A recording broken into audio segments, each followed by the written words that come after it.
اعوذ باللہ من الشیطان الرجیم بسم اللہ الرحمن الرحیم رب اشرح لی صدری ویسر لی امری واحلل عقدۃ من لسانی یفقہوا قولی۔ ریاض الصالحین دوسرا حصہ، کتاب الذکر۔ حضرت ابو ہریرہ رضی اللہ تعالیٰ عنہ سے روایت ہے کہ رسول کریم صلی اللہ علیہ وسلم جب صبح کرتے تو یہ فرمایا کرتے تھے: اے اللہ، تیری قدرت سے ہم نے صبح اور شام کی، تیری قدرت سے ہی ہم جی رہے ہیں اور تیری قدرت سے ہی مریں گے اور تیری ہی طرف اکٹھے ہونا ہے۔ ابو داؤد، ترمذی، امام ترمذی نے کہا ہے یہ حدیث حسن ہے۔ انہی راوی سے روایت ہے کہ حضرت ابو بکر صدیق رضی اللہ تعالی عنہ نے عرض کیا: یا رسول اللہ، مجھے ایسے کلمات ارشاد فرمائیے جنہیں میں صبح و شام پڑھا کروں۔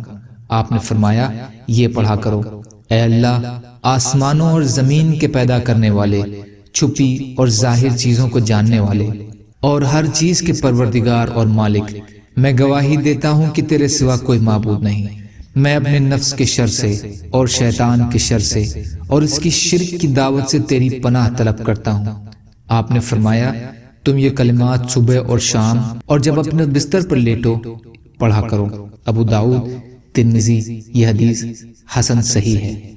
حضرت ابن مسعود رضی اللہ تعالیٰ عنہ روایت فرماتے ہیں کہ اللہ کے نبی صلی اللہ علیہ وسلم جب شام ہوتی تو یہ پڑھا کرتے: ہم نے شام کی اور اس وقت بھی بادشاہی اللہ ہی کی ہے، تمام تعریفیں اللہ کے لیے ہیں، اللہ کے سوا کوئی معبود نہیں، وہ اکیلا ہے، اس کا کوئی شریک نہیں۔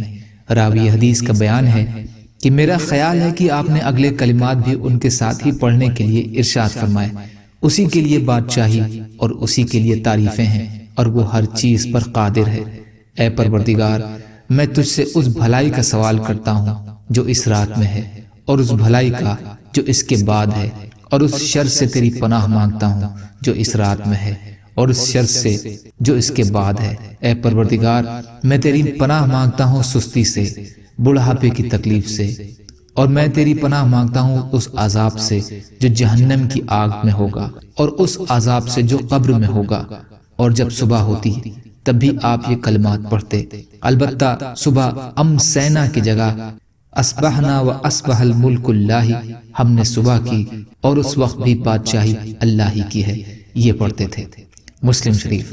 فائدہ: ان کلمات کا صبح اور شام اور سوتے جاگتے وقت پڑھنا مستحب ہے، تاکہ ایک تو ہر وقت اللہ کی فرما برداری اور وحدانیت کا تصور ذہن میں موجود رہے، دوسرے اللہ سے خیر و بھلائی کا سوال اور دنیا اور آخرت میں نقصان پہنچانے والی چیزوں سے بچنے کی درخواست ہے جس کی ہر وقت انسان کو ضرورت ہے۔ یا اللہ، ہم سب کو کہنے سننے سے زیادہ عمل کی توفیق عطا فرمائیے۔ یا اللہ، مظلوموں کی مدد فرمائیے۔ یا اللہ، ہم سب کو اپنی استعداد کے بقدر اپنا حق ادا کرنے والا بنائیے۔ یا اللہ، تمام ظاہری باطنی فتنوں سے ہماری حفاظت فرمائیے۔ یا اللہ، آپ قادر مطلق ہیں، ہر شے پر قادر ہیں۔ یا اللہ، آپ کے لیے تمام چیزیں آسان ہیں، ہمارے لیے بھی آسانیاں پیدا فرما دیجیے۔ یا اللہ، سچی توبہ کی توفیق عطا فرما دیجیے۔